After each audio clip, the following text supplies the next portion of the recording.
Feminista, eficaz, luchadora y con una gran conciencia social son algunos de los rasgos que mejor definen a Begoña García, la mujer que está al frente de la mayor consejería de la Junta de Extremadura.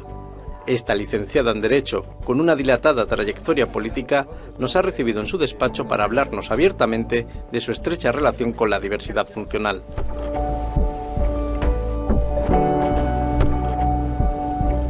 ¿Cuál es su vinculación con el ámbito de la discapacidad?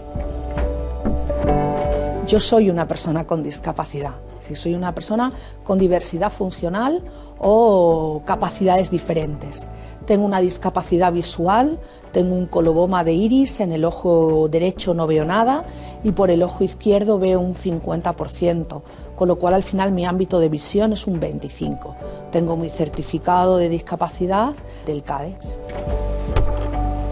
¿Ha condicionado esta discapacidad su proceso educativo? Pues solo en algunas cosas. Yo recuerdo siempre cuando era pequeña y no tan pequeña que lo que hacía siempre era ponerme en primera fila para ver el encerado. No he estudiado casi nunca con fotocopias porque la fotocopia hace que la letra no sea totalmente clara, entonces yo siempre me compraba los libros, también en la universidad. Y luego algo con lo que siempre he odiado y al final, bueno, pues era el tema de las labores. Yo aprendía, pero eso sí que era un esfuerzo enorme. Pero salvo eso, yo he estudiado piano en el conservatorio, he estudiado música, y lo que haces es, cuando no ves, otros sentidos como que los tienes mayor, ¿no? En este caso la memoria y el oído. ¿Qué tipo de adaptaciones ha necesitado en sus diferentes puestos de trabajo?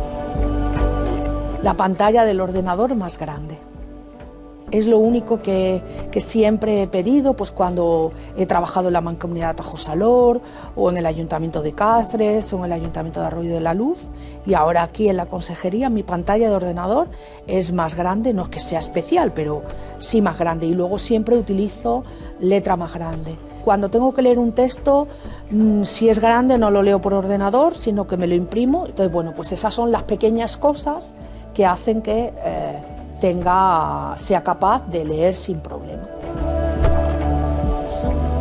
¿Qué papel juega Extremadura en la diversidad funcional?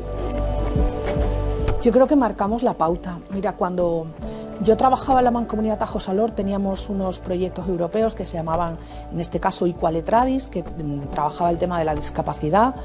Y en Europa, en los momentos aquellos, fuimos pioneros en la Junta de Extremadura en la elaboración y gestión del marco de atención a la discapacidad en Extremadura, el MADEX, y sirvió como ejemplo a otros países que trabajaban también con las personas con discapacidad intelectual.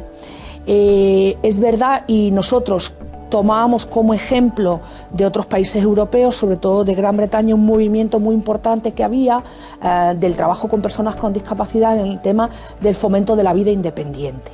Por eso yo creo que en cuanto a atenciones y a los profesionales y a los centros, Extremadura ha estado a la vanguardia de mucho trabajo con personas con discapacidad.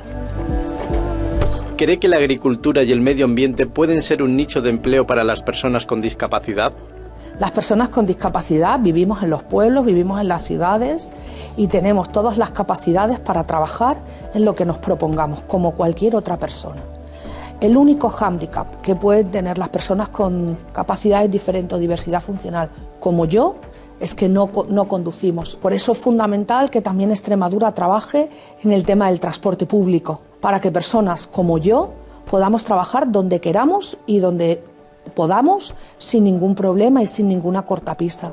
Pero creo que la agricultura, el medio ambiente y el desarrollo rural, cualquier proyecto de turismo accesible, cualquier persona con capacidades diferentes o diversidad funcional puede trabajar.